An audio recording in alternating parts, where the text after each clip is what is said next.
You're watching Supercars Today TV, and we are here with our special guest, ARCA driver Brad Smith.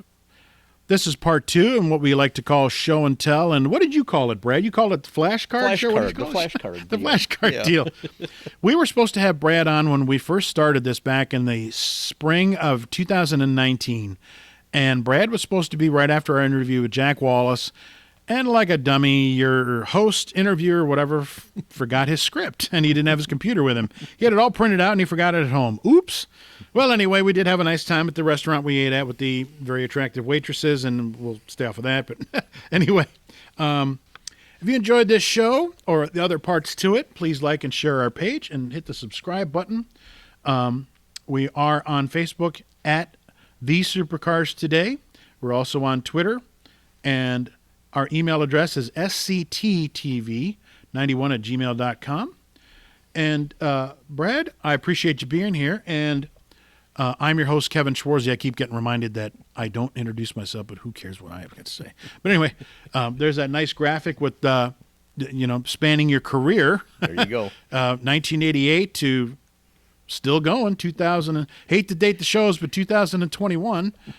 And I'll be honest.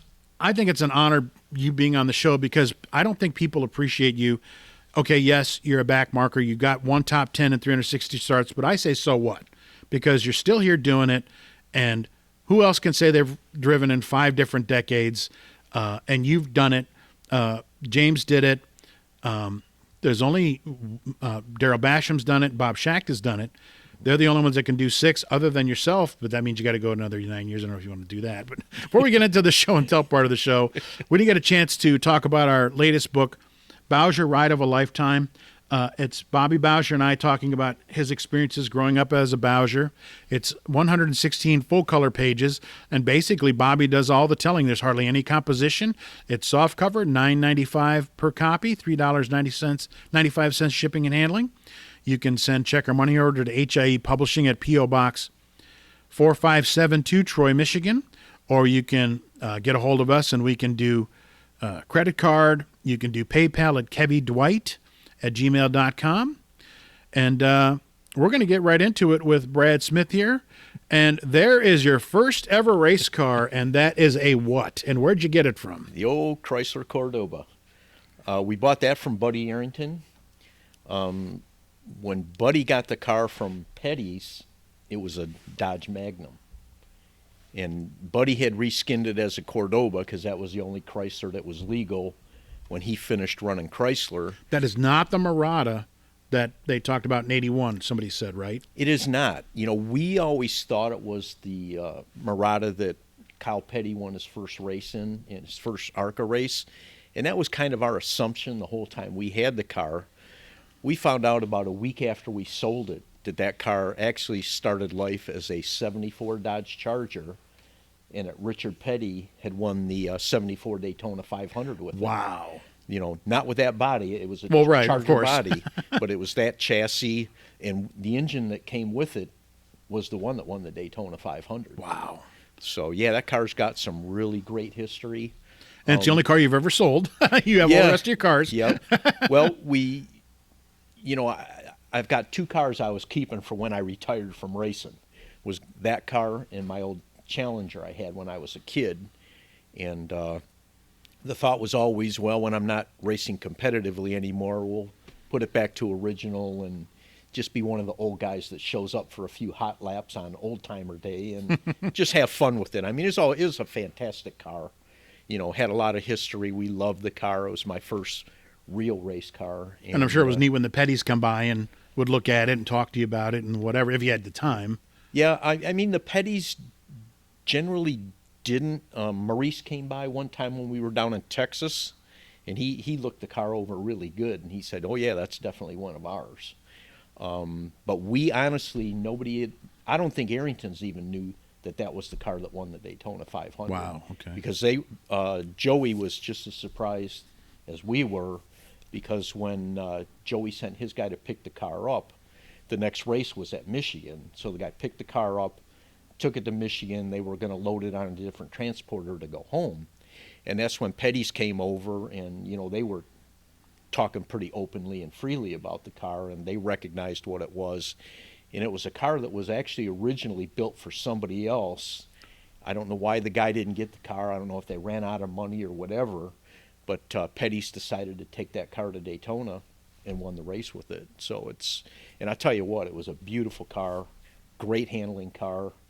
I wish we had known something about racing when we had it, because we probably could have done quite well with it. But You had said the brakes were always locking up on it or were not releasing, and you had to get a hold of Larry Rathgeb, yeah, well, famous Chrysler engineer for those Yeah. folks that don't know. well, way back when, that was when silicone brake fluid first came out. And of course, my brother and I, we want only the best for our race car, so we wound up putting silicone brake fluid in it. And what would happen with that car, the brakes would start dragging when they got hot. And I can't tell you how many times we rebuilt the calipers, rebuilt the master, did all kind of things. We bench tested it a million times.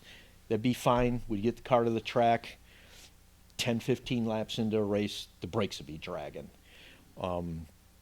Place like Flat Rock or whatever, that's the last thing you want. Right. You need brakes. Right. But even like Pocono, True. you get the brakes dragging on that long straightaway, and they'd just go ripping past us. But it taught me my first important lesson in racing, and that was when somebody who knows what they're doing tells you what's wrong.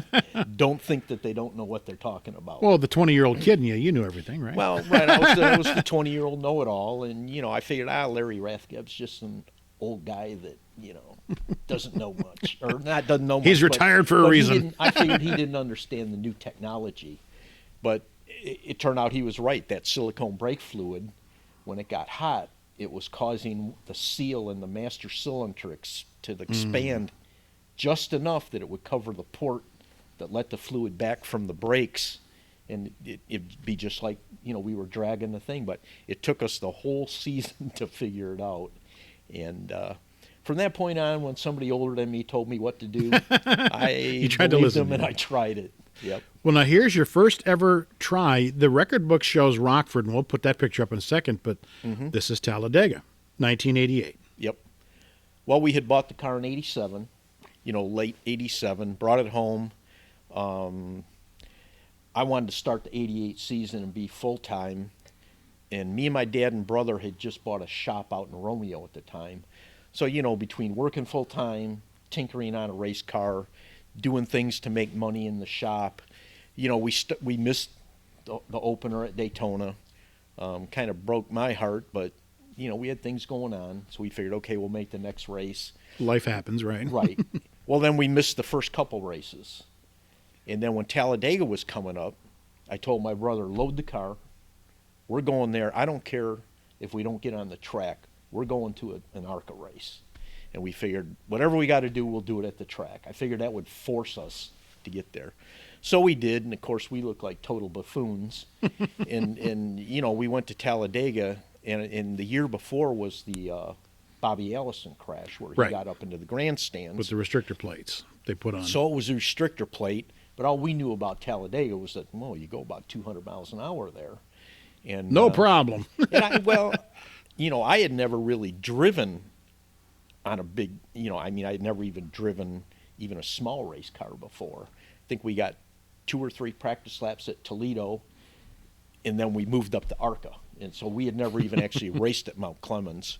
So we got there, and everybody said, this track with the restrictor plate, you just put it to the floor and steer.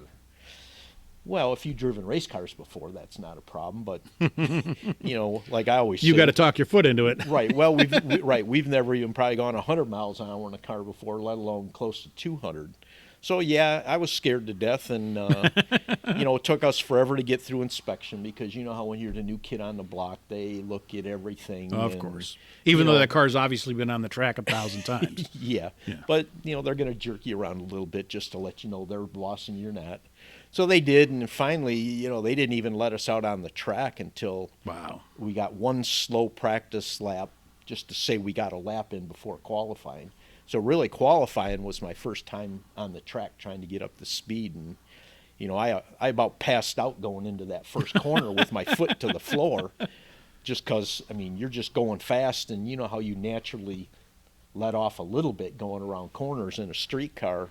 Well, this thing, I mean, we just went fast. And like I said, This ain't Rockingham, right, Buck Baker's driving school. Yeah, and it was a different feeling. Of course, after about 3 laps, then I kind of eased into it like, okay, this ain't so bad. And turns out actually Talladega is probably one of the easier ones because it's big, it's wide, the corners aren't sharper. You know, Yeah. Daytona's a little bit more scrunched on the corners, where Talladega's, I mean, you can go 4 wide there. I mean, that's, you know, Right. that's just how the track is. So we settled into it. Of course, we didn't make the race. We were butt slow, and you know, but we got to the track, and then we started. You know, I think the next race was Rockingham, and that's where we went to. Rockford. Rockford. I'm sorry. And this is a Don Besh photo, and you're on your way, and you basically ran the rest of the year. This is Springfield. This would be a J.D. Scott photo, and then you ran the dirt. You ran Pocono, where you got your best finish of 12th in your first season. Auto City, Killcare, Flat Rock. I mean, you were. Well, if you're going to jump in, you might as well jump in both feet, right? Yeah, I mean, of course, we didn't know how expensive racing was, but you know, Right. our goal was to. I mean, we didn't even think about running part time. You know, for us, it was just going to be, hey, we're going to go to all the races and just see what we can do, and we've been full time ever since. You're watching Supercars Today TV in the Part 2 segment with driver Brad Smith. And we appreciate you being here, Brad, of the Show and Tell segment, or as Brad says, the flashcard segment of the show. And please like our page and subscribe if you would, please. And I know you said you were full-time ever since, but there was a time where you kind of weren't running, and I believe that was out of necessity because really there was no more Chrysler parts to be had. Mm-hmm. And that car was, if I'm not mistaken, aged out. But here we got this car right here is your car. It's obviously the 40 is covered up. You're not number 67 anymore. Right. You're number 40, but here it's number 43 with Joe Bowsher driving along with Dale McDowell here. This is one of my photos from August of 1991 at Michigan. And what got you back to the track with this car and Joe Bowsher? Well, I mean, you're one sort of build, and Joe's another sort of build. yeah. Well, you know, the car aged out as a Cordoba, but Chrysler used to make a car called a Diplomat, Right. which was legal for ARCA, and it was a 4-door street car, which kind of hokey, but you know, we thought, well, you know what? If we call this car a Diplomat, I don't think a whole lot of racing people know what a Dodge Diplomat even looks like. Maybe we can sneak it in the back door because, you know, places like Pocono, ARCA would be a little bit short on cars anyway. So we thought, well, if we painted a different color, call it a different car. And black is one of those colors that does hide a lot of secrets. It does. And, I mean, the grill, there's the obvious giveaway. Obvious giveaway. But, you know, we came through the gate. You know, Bob Loga saw that car, and you know how Bob was. I know Bob was. He just came over. Late ARCA president Bob Loga. Yep. Bob came over. He shook his head. He said, "Diplomat, eh?" And walked away. And but again, he was short on cars, so he let us qualify. And if I remember right, the reason Joe got in the car, we didn't have any owner points, I think, when we went to that race. So they couldn't let us in on a provisional. I mean, we didn't make the race on speed, which, of course, when we first started running ARCA, we usually didn't. But they needed cars, and Joe Bowsher, I think, qualified for a provisional, probably with the number 43. So ARCA came to us and said, look, if you'll let Joe start the car as the number 43, you know, when the first caution comes out or something like that, you know, you can switch drivers. And of course, you know, we're not big on somebody else driving our car because, you know, if something happens. One of the few times I ever remember it. Right. But anyways, you know, we were kind of stuck, so we let Joe start the car. And then I think the race got rained. I think there was a rain delay, yeah. and we came back the next day, and ARCA said, well, since there was a rain delay, you know, you can drive the car now. Yeah. You can restart it. And that's how we got in that race.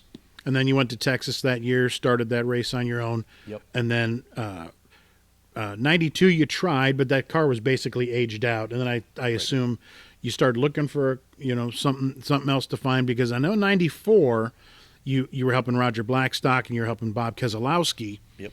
And then 95 you were back with Wayne and Gerald. And this is one of the results of that. We did speak about this on another broadcast to Supercars Today TV, where Brad had spoken about his Talladega experiences from his 2015 crash, but we wanted to show his, I guess we would call a lack of success there, so his misfortunes there. But then basically, either driving for Gerald or others, we were kind of back in the sport again. And this is a ride here at Michigan, 1996, July of 96, Yep. driving for Ed Dixon. And Yep. you did a lot of quote-unquote starting parks in, if I'm not mistaken. Yep. Well, we went to ARCA. I went to ARCA and said, look, I want to get back in, but I don't have the money or the car. What can I do? And that's when Ron Drager hooked me up with Wayne Peterson. And, of course, back then a lot of guys got their entrance to ARCA through Peterson Motorsports. You got your first Daytona start with him? Exactly. And Wayne's a good guy. He's been around ARCA forever. And, Wayne and I are great friends to this day. In fact, I think we're the only two small guys left in ARCA. I think you are. Yeah. But, yeah, a great friendship. And, it was nice driving for Wayne. I think I drove about a season and a half full-time for him, starting with that Daytona race. And I ran that whole season and then about half of the next season. And so, and that got me back in, got my foot back in the door, so to speak. Now, here's that white Ford from the 99 and 2000 season. And I know Racing Reference, now I'm not sure who shot this is. I'm very sorry, folks. Did find it online. Oh, well, I found it off actually your website, and I'm not exactly sure what track this is. It looks like maybe a Nashville, or well, it can't be Nashville because it's not concrete, but maybe a Kansas or something or whatever. But pretty car, but Racing Reference shows you as not making any starts in 99 or 2000. Guess we got to go back looking at that. And I guess it maybe is not the time to get into here, but what I'd like to know is 26. That's your number. Oh, well, yeah. it was. Yeah. Well, that was my number in football in high school. So, we're sentimental to the number. When we came into ARCA, we asked for it. Somebody else already had it. Then when we got back into ARCA, it still wasn't quite available. I know you were 06 there for a couple times. Right. But then Blaze Alexander actually had the 26. And I think you know what happened there. Good kid? Yep. Good kid. Great kid. Sorry, we lost great him. family. Yep. We lost him. The number became available. So I asked ARCA if I could have it, and they gave it to me, and we ran that number for for the rest of our career until we got hooked up with James. You're watching Supercars Today TV and the show and tell segment, or the flashcard segment as Brad calls it, of the show, part 2 here. And our guest, Brad Smith, ARCA driver. If you wouldn't mind subscribing to this page and hitting the notification bell, you'll be up to speed on all of the new content we put up. And just like this picture, this is a screenshot from the movie Talladega Nights, which circled in red, that is your car. So I guess you're a movie star. Well, there you go. When do I get some royalties? Yeah, right. Well, that race, we covered that in the other video where you kind of got wrecked out. There you go. Which unfortunately was sad. But I do remember being at that race and being on your end of pit road down in turn 4, and they had set up the Old Spice guys and the Perrier guys and Michael Clark Duncan and Will Ferrell, and they put wood across the openings of the pit wall, and they were only acting like a pit crew for a couple laps. I don't know if you recall that, perhaps not. No. But I just remember not only Michael Clark Duncan being unfortunately we've lost him. Everybody remembers him as a real big guy in Green Mile, but Will Ferrell's a pretty tall guy too. Right. Yep. You had a chance to speak to him at all, and I know Andy did some of the movie cars with him. If I'm not mistaken, probably all of them, if I'm not mistaken. Right. And so there's Brad Smith's brush with fame. And this is you and Phil Parsons back February 2021. And here is you and Ken Schrader. And here is you and Richard Petty. The shot of you and Schrader and Petty are from Daytona 2020. And if folks notice, these people are coming up to Brad Smith. I mean, who don't you know? Well, you hang around a garage for 30 years, people know who you are. I mean, they recognize you anyway. And, someone like Phil Parsons, who I've gotten to be pretty good friends with over the years because of the old Mount Clemens connection, with his dad, with my dad and his brother, Benny. And, I knew who Phil was. But then once he started announcing ARCA races, and he's actually my favorite announcer because he just knows what's going on. I mean, he called that crash of ours in Talladega real well. He knew exactly what was going on with the throttle being stuck, no brakes, no steering. And, now I'm pretty comfortable talking to somebody like Phil as we pass by and say hi to each other. We'll stop and talk for a few minutes. Ken Schrader, a great guy, obviously. Comes and runs ARCA quite a bit. Super famous. And Richard Petty coming to your garage here, because this is your car here. Yep. Yeah, Richard Petty was passing through. We stopped and talked for a few seconds. We talked about that car that I had just sold back to Arrington's, and it was actually the chassis that Richard won the 74 Daytona 500 with. And, he had just seen the car. It had just been restored. And he was letting me know that the car actually turned out real well. So, when you're around racing, you get to know a lot of people. They get to know you. And good not to burn bridges or whatever. Never burn a bridge. Never burn a bridge. I don't care how mad you are. Don't burn the bridge. Folks, you're watching two-part. I'm sorry to interrupt you. What were we saying there? No, I was just going to get back to Ken Schrader for just a second. I was going to say, he's probably the coolest guy in the ARCA garage. He's a famous Cup driver. When he retired from Cup, he comes to ARCA. He's the most polite guy. He'll come and talk to anybody. If he accidentally spins you, he will give you your spot back. Yeah. I mean, he's just a total class guy, and I got to say that about Kenny. And, you just meet great people in racing. Well, speaking of great people, we're happy to have Brad Smith on our episode here of Supercars Today with the show and tell section of the program. And we're going to lead out of this, and hopefully Brad will come back for part 3. Well, is that part of the plan, Brad? Sure. And again, stay tuned to part 3, because in part 3 we'll give you a chance for some giveaways signed by Brad himself. We appreciate you tuning in. If you wouldn't mind liking and sharing this page, we'd appreciate it. And we'll be back with part 3. Thanks, Brad. Thank you, sir. Appreciate it.